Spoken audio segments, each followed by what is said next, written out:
Hey guys, back to my channel G lifestyle চ্যানেলে সকল ফ্রেন্ডসকে সুস্বাগতম। আমি ভালো আছি, তোমরাও ভালো আছো। বড়দেরকে প্রণাম, ছোটদেরকে ভালোবাসা দিয়ে আজকের আরও একটা নতুন ব্লগ শুরু করছি। আশা করি তোমাদের অনেক অনেক সুন্দর লাগবে। আর আজকের ব্লগটা একদমই ধামাকাদার ব্লগ, তোমরা দেখবে পুরোটাই, স্কিপ করবে না। স্কিপ করলে অনেক কিছু মিস করে যাবে, তো পুরোটাই দেখবে। আশা করি তোমাদের ভালো লাগবে, তো সকলেই দেখবেন আমার ভিডিওটা, অনুরোধ রইল। তো আজকে এখন প্রায় ওই 3টে মতো বাজে, মানে বিকাল 3টে মতো বাজে। তো এখন গুড আফটারনুনই বলা যায়। তো এখন থেকে আমি ব্লগটা শুরু করছি, বিকাল 3টে থেকে।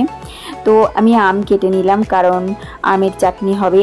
আর গাজরগুলো ছাড়িয়ে নিলাম, কারণ গাজরের হালুয়া হবে।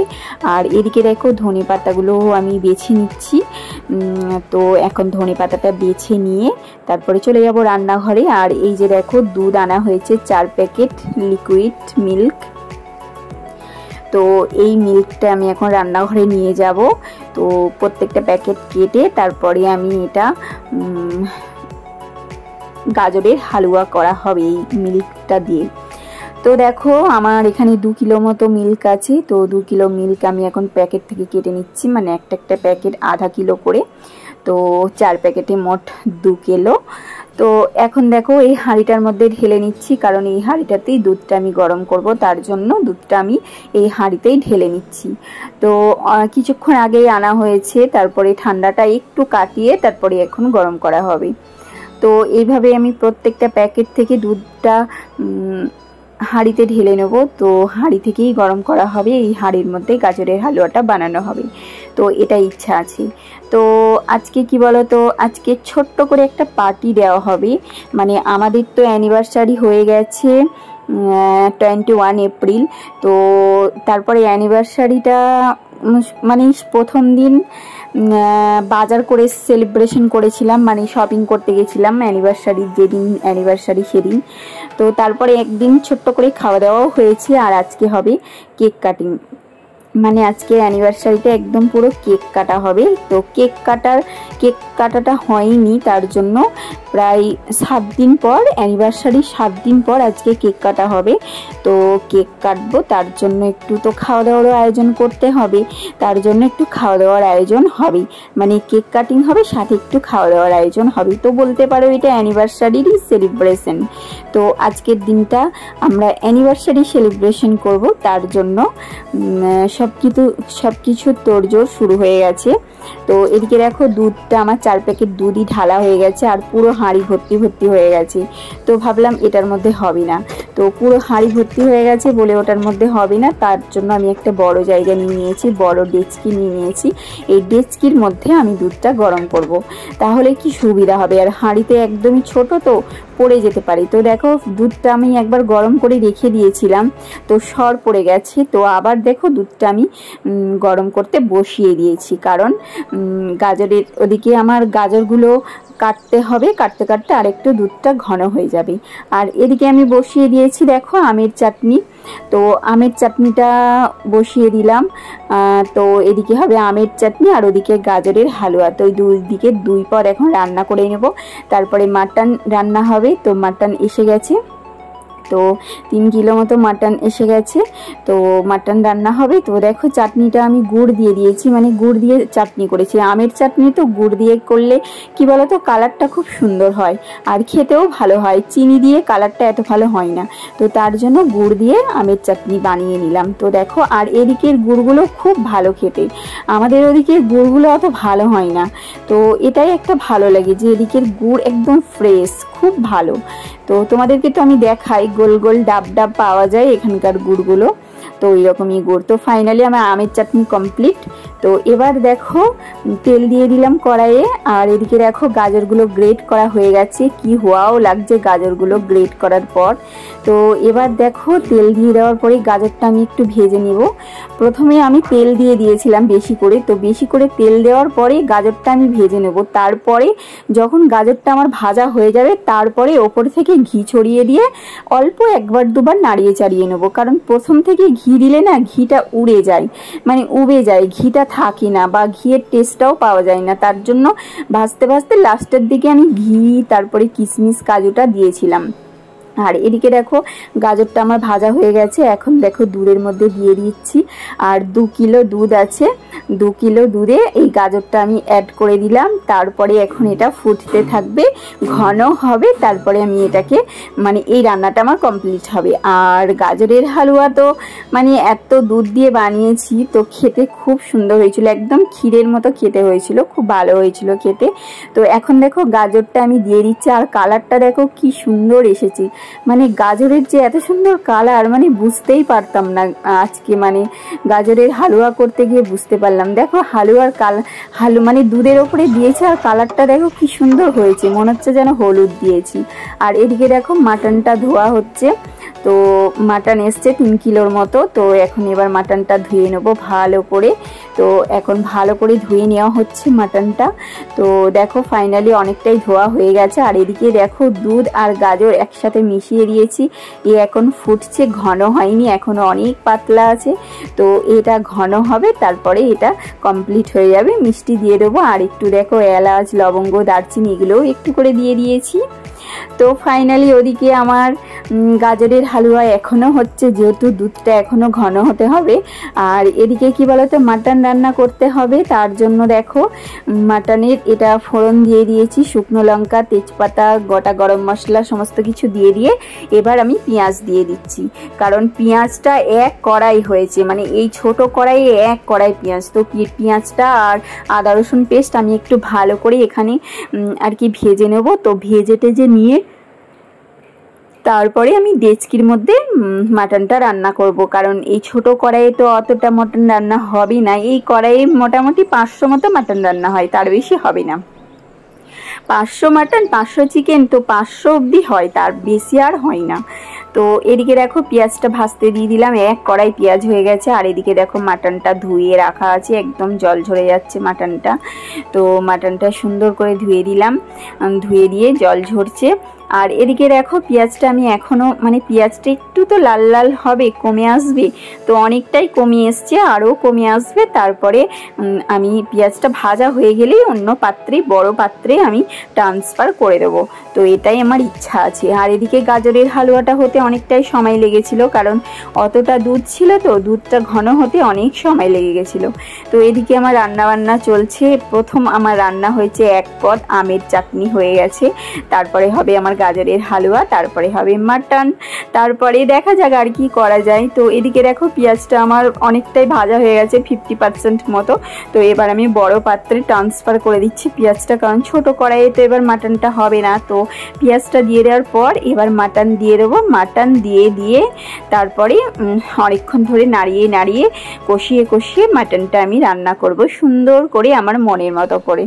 তো তোমরা দেখতে থাকো, পুরোটাই আমি তোমাদের সাথে শেয়ার করব, আমি কিভাবে রান্না করছি না করছি, তো তোমাদের কাছে শেয়ার করব। তো কি বলো তো, এইভাবে তো আমাদের মাঝে মাঝেই পার্টি হয়, মাঝে মাঝেই আমরা একসাথে খাওয়া দাওয়া করি, তোমরা তো দেখতেই পাও। তো এদিকে দেখো মাটনটা আমি তোমাদের সাথে শেয়ার করছি, এই যে মাটন। তো এবার মাটনটা আমি এই বড় পাত্রে দিয়ে দিচ্ছি, এই যে দেখো দিয়ে দিচ্ছি মাটনটা। তো অনেকটা পরিমাণে মাটন আছে। তো আমার রান্না করতে কি বলো তো ভালোই লাগে। তো মাটনের পিসগুলো আমি ভালো করে বেছে বেছে দিয়ে দিচ্ছি, কারণ কি বলো তো এখানে চর্বিগুলো সদ্য একসাথে মেশানো আছে, যাতে একবারে দিয়ে দিলে কি বলো তো চর্বিগুলো পড়ে যাবে, তো আর কষানোর সময় চর্বিগুলো গলে যাবে। তার জন্য কি বলো তো আমি আর কি চর্বিটা রেখে তারপরে মাটন পিসগুলো দিয়ে দিচ্ছি। তো এইভাবেই আমি এখন মাটনটা দেখো দিয়ে দিলাম। তো পুরোটাই একরকম আমার দেওয়া হয়ে গেল। তারপরে এবার নাড়ানোর পালা। এবার এখন মাটনটাকে নাড়িয়ে সুন্দর করে কষাতে হবে। তো কষালেই তারপরেই যেভাবে আর কি মাটন রান্না হয়, খুবই ইজি মাটন রান্না করা, কিন্তু সময়টা বেশি লাগে। ইজি কিন্তু সময় বেশি লাগে। মাটন বলো চিকেন বলো, এগুলো আমার রান্না করতে খুব ভালো লাগে, এগুলো খুবই ইজি। কিন্তু চিকেনটা তাড়াতাড়ি হয়ে যায়, মাটনটা একটু বেশি টাইম লাগে। হ্যাঁ, তো এবার প্রেশার কুকারে তো আর হবে না, বাড়িতে হাজব্যান্ড আর আমি থাকি যখন 500 মতো মাটন নিয়ে আসে, তো এই 500 মাটন প্রেশার কুকারে হয়ে যায়, কিন্তু এতটা মাটন তার প্রেশার কুকারে হবে না। তো এত বড় প্রেশার কুকার তো এখানে নেই, বড় প্রেশার কুকার বাড়িতে আছে, এখানে তো আর নেই। এখানে যেমন আছে তেমন দিয়ে এখন রান্নাটা করতে হবে, তাই না বলো? তো এদিকে দেখো মাটনটা সুন্দর করে নাড়িয়ে এখন রান্নাটা হচ্ছে। তো এইভাবেই আমি এখন রান্নাটা করতে থাকি, কারণ মাটন রান্না করতে তো অনেকটাই সময় লাগে। আর আমার কি বলতো, যেটা আমি আগেও বলতে গেলাম, ওদিকে দেখো গাজরের হালুয়াটা এখনও ঘন হয়নি, যেহেতু ওদিকে গাজরের হালুয়া কিন্তু ফুটছে অনেকক্ষণ ধরে, কিন্তু এখনও ঘন হয়নি। কারণ এই যে দেখো মানে দুধের পরিমাণটা বেশি আছে, তো তার জন্য এখনও ঘন হয়নি। আর এদিকে দেখো আমি একটু ঘি দিয়ে দিচ্ছি। তো আবারও আমি অনেকবার ঘি দিয়েছিলাম, 3-4 বার অল্প অল্প করে ঘি দিয়েছিলাম, কারণ এই যে ঘি দিলাম, তো আমি ভাবলাম কি ঠান্ডা হলে এটা মোটা হয়ে যাবে, মানে ঘন হয়ে যাবে। তো তাতেও কি বলতো ঘন হয়নি। তারপরে আবার আমি ফুটালাম অনেকক্ষণ ধরে, তারপরে আবার ঘি দিলাম, মানে অনেকক্ষণ ধরে অনেকবার ঘি দেওয়া হয়েছে এটার মধ্যে। আর খেতে তো মানে কি বলবো, অসাধারণ হয়েছিল গাজরের হালুয়া। তো ফাইনালি আমার গাজরের হালুয়া দেখো হয়ে গেছে, একদম ঘনও হয়নি আবার একদম পাতলাও নেই, একদমই ঠিকঠাক আছে। তো এখন আমি কয়েকজন আছে, কয়েকটা ভাই আছে, 4টে ভাই আছে, তো ওই 4টে ভাইকে আমি এখন একটু করে গাজরের হালুয়া খাওয়াবো। তার জন্য গাজরের হালুয়া আমি 4টে বাটিতে করে বেড়ে নিচ্ছি। তো এদিকে ওদেরকে দিয়ে দেবো গাজরের হালুয়া। যদিও রান্না করলাম, তো একটু করে টেস্ট করাবো, তারপরে তো রাত্রে খাওয়া দাওয়া হবে। তো যেহেতু ভাইগুলো এসছে, ভাইগুলো রয়েছে অনেকক্ষণ ধরে আমাকে হেল্প করছে রান্নাতে, তো ভাবলাম চলো ওদেরকে একটু করে গাজরের হালুয়া খাইয়ে দিই। তো ওদেরকে আমি গাজরের হালুয়া খাইয়ে দিলাম। আর মাটনটা দেখো এরকম মানে এই রকম পরিস্থিতিতে এসেছে, মানে কষাতে কষাতে তো প্রায় কষানো হয়েই গেছে, আর অনেকটা দেখো কমেও গেছে। যখন আমি মানে এই পাত্রে দিলাম তখন একদমই পাত্রে ভর্তি ভর্তি ছিল, তো এখন অনেকটা কষাতে কষাতে অনেকটা কমেও এসছে। তো চলো আমার মাটন রান্না তোমরা দেখো, আশা করি তোমাদের ভালো লাগবে। তো মাটন কষানো হয়ে গেছে, এবার কি বলো তো আর কষাবো না, বেশি টাইম আর কষাবো না, কারণ এবার জল দিয়ে দেবো। তো দেখো ফাইনালি মাটন কষা আমার কমপ্লিট। এবার আলু দিয়ে দেবো আর জল দিয়ে দেবো। আর ওই দিকে দেখো পাশের কড়াইয়ে আমি আলুটাও ভাজতে দিয়ে দিয়েছি, আলু ভাজা হচ্ছে। তো এই যে দেখো আলু ভাজাও হয়ে গেছে, এবার আলুগুলো দিয়ে দেবো। আলুগুলো দিয়ে ওই কড়াইয়ের মধ্যেই কি করব, ওই কড়াইয়ের মধ্যেই জল দিয়ে দেবো, তারপরে ওই জলটা আবার এই কড়াই মানে এই মাটনে দিয়ে দেবো গরম জল, তো আরও টেস্টি হবে। তো দেখো আমি চাপা দিয়ে দিলাম, আর ওদিকে আমার জল গরম হয়ে গেছে। ওই যে দেখো জল গরম কমপ্লিট হয়ে গেছে, এবার জলটা আমি দিয়ে দিচ্ছি। তো জলটা দিয়ে দিলাম। তো দেখো খুব বেশি জল দেবো না, কারণ অনেকক্ষণ ধরে কষিয়েছিলাম, তো অনেকক্ষণ ধরে কষানোর পরই মাংসটা প্রায় 80% সিদ্ধ হয়ে গেছে। তো এবার কি বলো তো, সিদ্ধ তো হয়েই গেছে 80%, এবার আর কি অল্প কিছুক্ষণ মানে রেখে দিলেই একদমই মানে অল্প আঁচে রেখে দেবো, ব্যাস মাটন সিদ্ধ হয়ে যাবে। আর সেরকম তো অতটা ঝোল হবে না, যেহেতু এখানে কি বলতো আমাদের সাথে রয়েছে নন বেঙ্গলি কয়েকটা ভাই, আর নন বেঙ্গলিরা কি বলতো ঝোল ঝোল পছন্দ করে না, ওরা না গ্রেভিটাই ভালোবাসে। যে কোনো মাছের ঝোল ওরা পছন্দ করে না, ওরা সবসময় গ্রেভি খায় নন বেঙ্গলিরা। তো এই ঝোল জাতীয় খাবার অতটা খায় না, আমরা বাঙালিরাই খেতে ভালোবাসি ঝোল জাতীয় খাবার। তো ফাইনালি আমার মাটন রান্না হয়ে গেছে, আমি তোমাদের সাথে দেখালাম। আর এদিকে কি বলতো উচ্ছে রয়েছে অনেকগুলো, তো উচ্ছেগুলো গরমের চোটে নষ্ট হয়ে যাচ্ছে, তো ভাবলাম চলো একটু উচ্ছেও ভাজা করে দিই, সবাই মিলে থাকবো, উচ্ছেগুলো খাওয়া হয়ে যাবে। তার কারণে কি বলতো উচ্ছেটা আমি এখন ভাজতে দিয়ে দিলাম। তো এদিকে আমার উচ্ছে ভাজা হবে, আর এদিকে দেখো মাটনটা এখনও ফুটছে। ওদিকে আমার রান্না প্রায় অনেক হয়েই গেছে।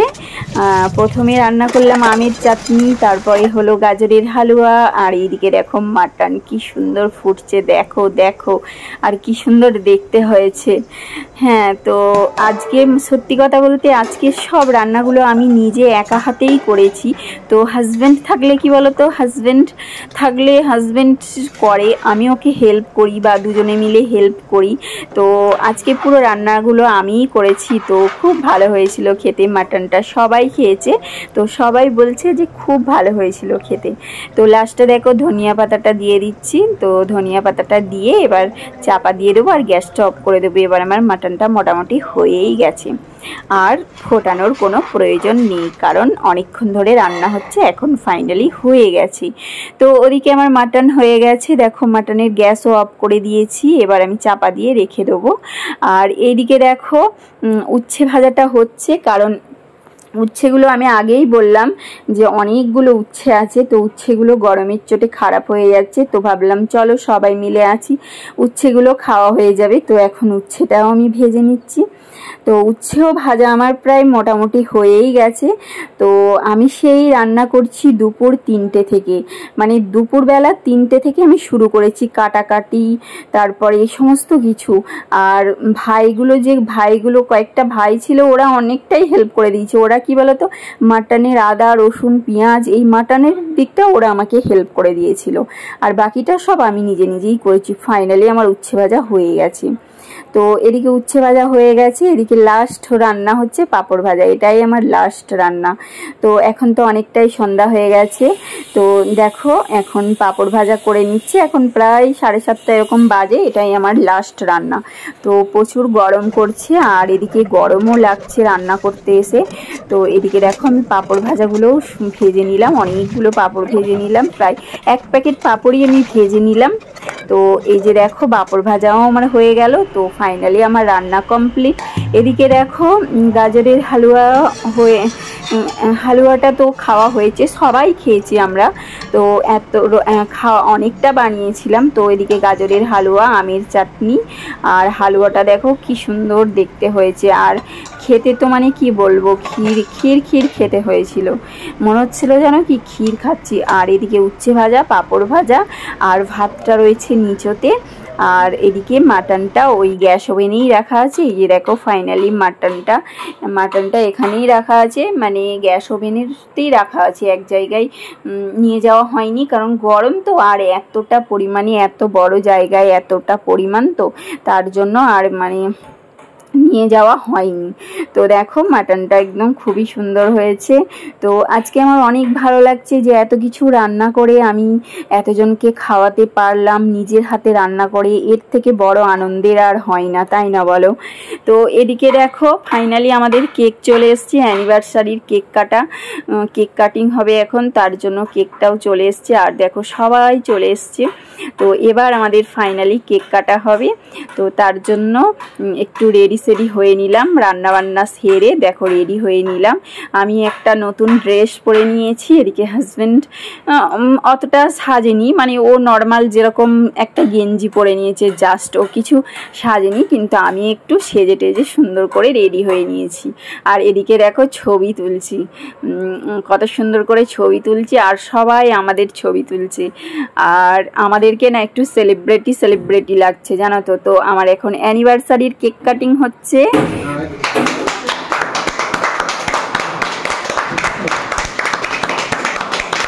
তো হ্যাপি অ্যানিভার্সারি।